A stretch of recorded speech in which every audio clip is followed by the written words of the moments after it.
really know who Nas is. If he, No, but he knows. my son don't. My son can't touch one Nas record. You heard? Like, let's keep it a buck here. He reached out to Nas to actually, Whoa.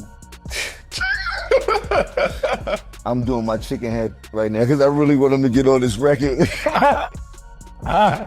Like, if it was like Jim Jones, imagine putting a pen to paper to write about him. He was so nice. He was so nice about him. How did you do that? I care about right now.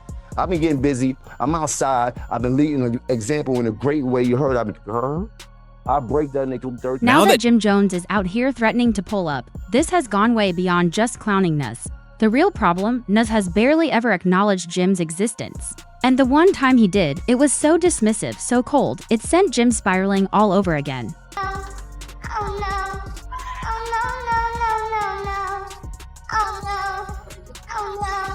This isn't your usual back and forth either. Jim Jones has been holding onto a grudge that Nas left behind ages ago. The Dipset disses aimed at Nas in the early 2000s started this two-decade-old saga. Back then, it was just lyrical jabs, but Nas barely acknowledged it and never took the bait. In fact, an old resurfaced clip shows Nas straight up clowning Jim, saying he wasn't even worth a response. That should have been the end of the story, but Jim, he's still salty all these years later. At one point, he even threatened to slap Nas. And now he's going at anyone who dares question his so-called dominance. The internet lit up again after Jim made another pull-up threat, with fans clowning him as a washed-up rapper desperate for relevance. This time though, the backlash hit different. People weren't taking his words lightly. Let's not get into that where we get into numbers and I gotta show you the statistics of what I've done. You heard to what other people was done. You heard, and you wanna go to the Billboard entries, pull up Nas Billboard entries. Jim keeps pushing the pull-up narrative like a broken record, but Nas, he's completely unbothered. On his recent stop at the Bag Fuel podcast, Jim bragged that his comments brought Nas back into the viral spotlight, something he claims hasn't happened since Ether. What I did for Nas probably never been done for him in his life. He's never been that viral at all, ever. Ever. He's never been talked about like this ever in his life. Now, has Nas reached out to you? You did. The last time he was in some like this where people were comparing when him and Jay was beating on him. Jim didn't stop there. He doubled down, saying his entire generation of rappers is too scared to face him in the booth once again. He crowned himself as the top MC best of that generation once more. I was just like, I'm where I'm at. I'm at the apex of what I do. You heard? So I'm talking about currently. You heard? Currently, nobody from my era really want to get busy or go and get into the booth with me right now, currently. This is a fact, Jack. You heard? If not, they would have stood up a long time. And here's where things turned up. Jim started flashing cash and daring Nas or anyone to meet him for a favor. Right now, The real person. Right now. And it ain't a money thing, but this is here. You heard? If you want to get busy, is the money on the line. Any one of y'all from my era. I care about. But nobody's taking the bait. Truth is, Jim's more mad about how clownish this whole circus is starting to look.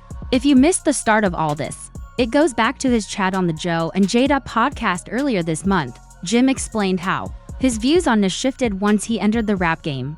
When Fat Joe brought up a kid comparing Jim to Nas on Instagram, Jim fired back saying people need to check his Billboard stats to see why he always ranks himself higher no matter who he's up against. I saw a clip on Instagram where a young kid was comparing you to Nas and saying that you got that's my young boy. big hits. He's wild. Yo, he looked to you. He learned how to wear the BB Simon belt from you. He got his swag. Like, how crazy is that? Because in my era, you know what I'm saying? Nas is like a god. In my era too. I mean, so well, to be compared, yeah, let me that young kid. He was young, and we loved that he loved Jim Jones. I want you to break it down. Let's not get into that where we get into numbers, and I got to show you the statistics of what I've done. You heard to what other people was done. You heard them. You want to go to the Billboard entries, pull up Nas Billboard entries, then pull up my Billboard entries. Listen, we can't compare the two. What I'm trying to tell you is I want to go there. I want to go down the line now, because now we going down the line. He's a rapper and I'm a rapper. Listen, let's go statistically. It feels great. No, but I want to go statistically because when people be like, I feel the They same go way. off We the all hype feel the and same forget way. about the numbers. There's nothing that, there's never, is me, putting me up against anybody, I'm taking me every time. Every time. Supposed to. Okay, Every but let time, me, in let, me, all let me say categories. something though, Jim. Let me in say. every category. But that Billboard flex, total backfire. Billboard actually pulled receipts and fact-checked Jim, exposing how off his claims really were as an indie artist. Jim's only landed to Hot 100 hits with one cracking the top 10. Meanwhile, Nas has 27 Hot 100 entries to top 10s. And on albums, Jim's got 3 Billboard 100 placements while Nas boasts 27 albums, 16 top 10s, and 6 number 1s. That blunder completely undercut Jim's "I'm the best" narrative, making him look straight up foolish. But even after getting dragged over his broken brag, Jim didn't ease up. On Nightcap with Shannon Sharpe and Chad Johnson, he doubled down. Jim gave Nas his props for being an early influence, then quickly flipped, questioning how long that influence really lasted. It all escalated when Jim crowned himself the better rapper, prompting Shannon to hit him with a savage "Are you sober?" Jim clapped back without hesitation, claiming he's not only greater than Nas but also more impactful. Ask you a question, Jim. Mm-hmm. You smoke, right? Yeah. Were you smoking when you said you better than Nas? I might have been a little bit. Well, as far as let's get this right. I'm way more influential than Nas, and I don't care what nobody say. I know I made a little boo-boo when we talk about the sales and all this type of shit. I don't feel like getting into that rhetoric about where I started and where he killed him. But listen, Nas was nice when I was in high school. When I was in 10th grade, Nas came out. Nas was dope. We appreciated him. He had a little bit of run. But Nas always came up in the J and DMX and all these other people. Like he never had that type of influence on us, except for his first album. I already told you, I used to want to dress like Nas because he had a lot of fresh clothes that the hustlers used to wear. So we used to see him on TV. He had one of the illest albums of all time. And then in high school when he had the barbecue and stuff like that. So I'm a real fan of Nas, but he kind of lost me after the movie Belly and shit like that. Like I don't know. I'm trying to tell you, I'm being honest. You want to ask me? I'm being a fan. I'm telling you, from the movie Belly was fire, but after that, he kind of lost me. Next, Jim threw it all the way back to the Dipset Nas mini beef of the early 2000s. He bragged, "We the ones who went wild on them dudes," hinting at their 2003 track "I Really Mean It." Yeah. Yo, go back into your history and find out what happened between us and him. You dig? And I'm not trying to repeat history, but don't play with us when it comes to that, bro. We already went wild on them boys. You heard? We the ones. But hold up, before diving deeper into that history, Shannon shut Jim down with a bold statement: "Nas is lyrically leagues above you." Jim. I'm putting it like this, Jim. Hey, bro, you been in this thing, but lyrically, I'm gonna keep it a stack with you. Y'all ain't people.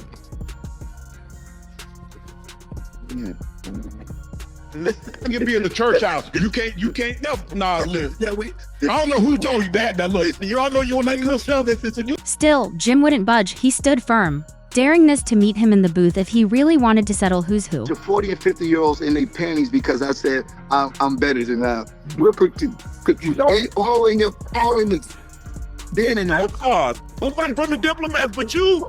I got Speak up for itself and meet me in a booth for something if we want to do something historical. He don't. Nas say he don't do that no more. Nas say he don't do that. Because he got $100 million. He's a very wealthy man. You heard? He's a very small businessman. I got a hold on. Jada, I'm rapping at a high level. You better check my stats, bro. I will run circles around Nas rapping right. I will run circles around Nas rapping right. They sure. What now? I'm batting around Nas right now. Jim tried to play it cool, assuring Shannon he wasn't mad. But his emotions got the best of him again, when he upped the ante, challenging Shannon to a Jim showdown and accusing Shannon and Oko of inviting him on just to boost their ratings. Let's get this right. I'm not mad. It's about the sportsmanship of the game. Right. I'm a very aggressive person, and I seem to get misconstrued when I'm talking my shooting. I'm just talking my point. You heard? Let me talk my shit because I am on the field. If anybody had a problem with that, they can meet me on the field. That is the boot. Anybody from that era. I can sing more Nas records than you right now. So you are capping. You are capping. That's what you do. First of all, I'm 57 and I don't be singing no rap. I ain't singing no rap. You see what I'm saying, Ocho? He don't even know about rap. He just doing this for the views to get Jim Jones on. And that's when Jim fully spiraled into a public meltdown. Fans on social media wasted no time dragging him, tearing him apart with savage comments and memes. You're hard. You better check the podcast face. Wait, the doctor. Things ain't saying. Hey, this is the biggest podcast you ever been on. Hey, this is the biggest podcast you ever been. You know, this is not the day. Hold on. Hold on. This is what I do. See you when you feel it, being you feel it. See you feel it, stand. This is what I do. This is two pies. And set it in the hand of my you can walk with it. Just clear off just to remove, you know, a lot of kids. You got top of me, bro. You got top of me. You're dealing with the wrong one, bro. Right here, bro. I really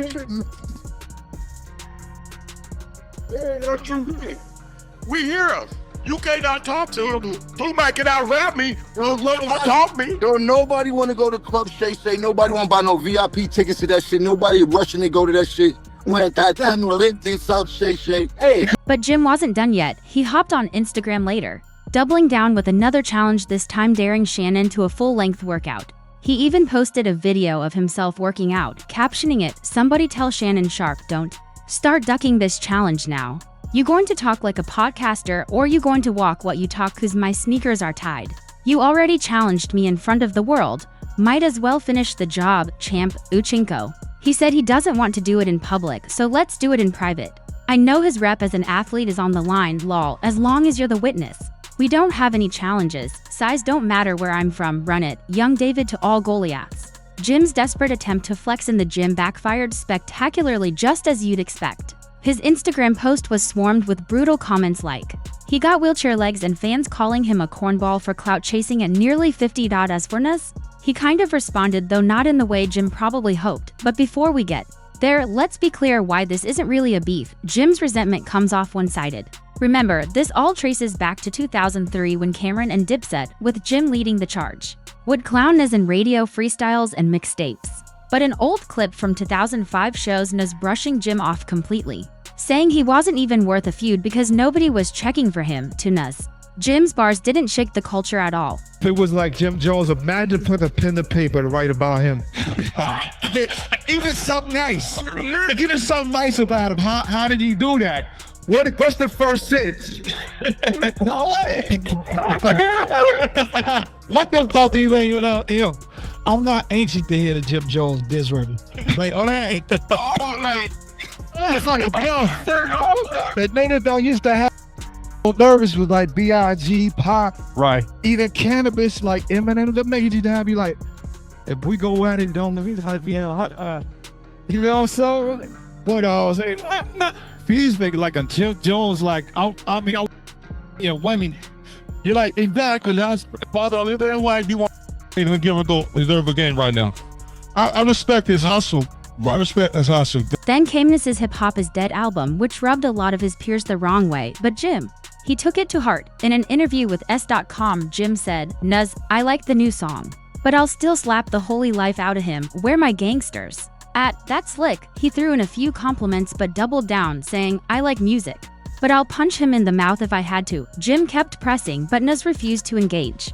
By October 2008, Jim told Rhapsody about a tense run-in with Nuz and Dame Dash at a Ferrari dealership, where he boldly claimed Nuz was never on his level. The irony? Jim swore he didn't care about the drama, yet he kept throwing shade while Nuz remained completely unbothered. With no public back and forth, the so-called beef fizzled out. Eventually, Jim even started showing Nuz respect, admitting he once tried to collaborate, but Nuz never responded. Shout out to Nas to actually, Whoa! I'm doing my charm about shit right now because I really want him to get on this record. Nah, but he took out a bunch of mutual friends and shit like that. Actually reached out to Nas. I actually sent him the record. I got a response from him, not personally, but through the friends that gave him my number. I was told that he said he wanted to holler at me and shit like that. And here's the kicker. Jim publicly admitted Nuz had always been one of his favorite rappers and a massive influence. Even after being ignored, Jim still begged for a feature, calling Nuz the GOAT. Thing besides Dipset, whatever, before Dipset, just want to put that on the record, like Nas was absolutely one of my favorite rappers of all time, from when he did the barbecue when we was in high school, walking through the hallways and felt like he was him and shit, out like we was him. And you know, once you get into the pros, you know what it is, and you ain't on the same team. But I would love to do a record with him. As him being one of my favorites of all time, I think that's some really bucket list material for me. But now, times have definitely changed. Jim's done calling Nas the GOAT and begging for features. These days, he acts like Nas doesn't even exist, downplaying his legacy at every chance. So it's no shock that fans are clowning Jim, saying his biggest enemy might actually be the man who once inspired him to believe he could rival Nas. Meanwhile, Nas stays in a league of his own.